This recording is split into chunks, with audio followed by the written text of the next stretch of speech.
ఢిల్లీలో కాంగ్రెస్ పార్టీ చేపట్టిన ఆందోళన కార్యక్రమం ఉద్రిక్తంగా మారింది. 2-3 గంటల పాటు ప్రధాని నివాసం ఎదుట ధర్నా చేసిన కాంగ్రెస్ శ్రేణులను పోలీసులు అరెస్టు చేశారు.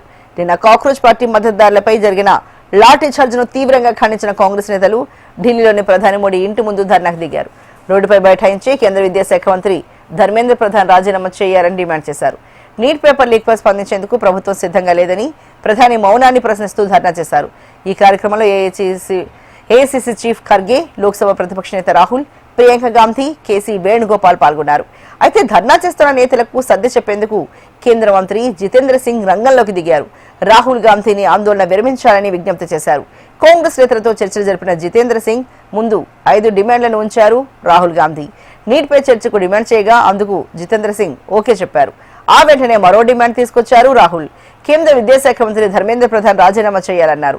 విద్యార్థులపై జరిపిన లాఠీ చార్జ్పై విచారణ చేపట్టాలని కోరారు.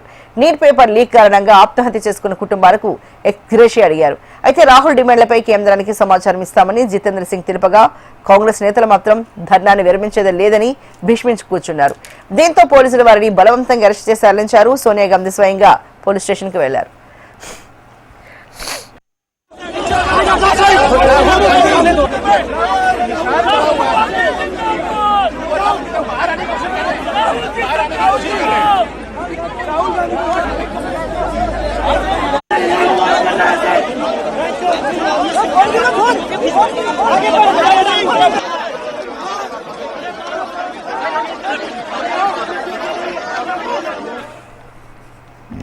విద్యార్థులపై దాడి జరపడం అంటే దేశంలో ప్రతి ఒక్కరిపై దాడి జరిగినట్టే అన్నారు రాహుల్ గాంధీ.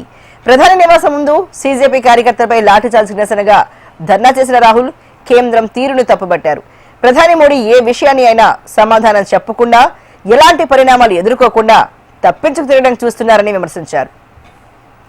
దేశ విద్యార్థుల ఆవేదనను విస్మరించవద్దని, దేశభక్తి కలిగిన ప్రతి ఒక్కరూ కాంగ్రెస్ చేస్తున్న ఆందోళనకు మద్దతు ఇవ్వాలని కోరారు. ఎన్డీఏ ప్రభుత్వం విద్యార్థులపై కర్కశంగా వ్యవహరించిందని ఆగ్రహాన్ని వ్యక్తం చేసిన రాహుల్ కనీసం పార్లమెంట్లో నీట్పై చర్చించడానికి కూడా సిద్ధంగా లేదని మండిపడ్డారు.